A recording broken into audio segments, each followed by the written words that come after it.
Hey everyone, today I just want to go over recent Tesla news. Ever since Elon Musk tweeted about taking Tesla private, the stock price has seen massive swings up and down. We have had the stock spike up to $387 and back down to a low of $288. So that's around a $100 move in about 2 weeks. That's just insane. I'm sure some people have either made a small fortune or lost a fortune trading Tesla recently. In this video, I just want to go over how I'm trading the Tesla news. First, as a disclaimer, I just want to say I'm not a financial advisor, so please do your own due diligence before investing.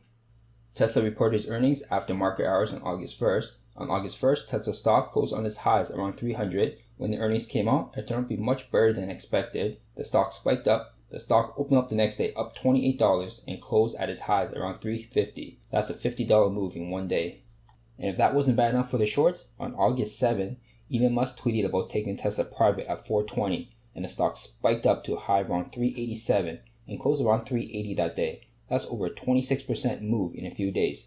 He sure gave it to the shorts. Or did he?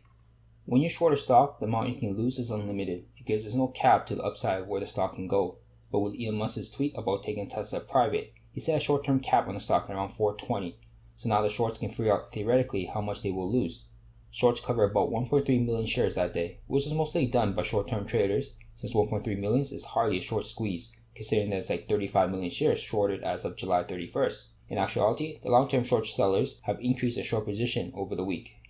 There's been so much news on Tesla within the last few days, with the earnings report, Tesla going private, and now on top of that, the SEC is investigating into Tesla to see if the funding is really scarce for taking Tesla private, which from the looks of it, it is not. The SEC does allow companies to use social media to announce key information as long as investors are alerted about which outlets will be used, and Elon Musk did alert investors in the 2013 SEC filing that they should follow his Twitter feed, but during his tweet he stated that the funding has been secured but has not filed any paperwork about this deal, and now they may be sued for market manipulation. On top of that, some Tesla shareholders are filing class action lawsuit against Elon Musk and Tesla as well.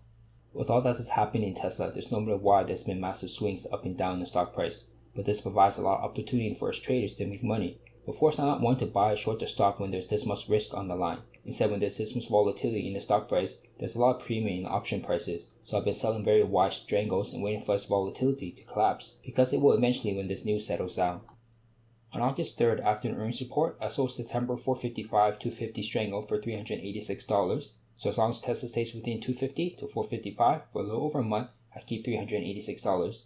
But on August 7th, after the news of Tesla going private at $420, I bought back my strangle for $235, making a profit of $151 in 4 days.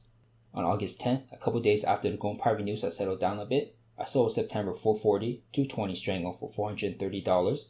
In the same scenario here, as long as Tesla stays within the 220 to 440 range, I keep all the premium. But of course, 4 days later, I bought it back for $260, making a profit of $170 within 4 days again. And on the same day, I sold September 430 250 strangle for $390, hoping that it would stay within that range for a month. But of course, since then, the stock has dropped down quite a bit, down to $321 as of August 22nd. Because of the drop in the stock price, I am currently down in this trade, but I am confident that I will make it back in time when all this news has settled down. If you guys have any questions or comments about this trade, please leave them in the comment section below, and I'll do my best to answer them. And if you enjoyed the video, please hit that like button, it really helps out the channel.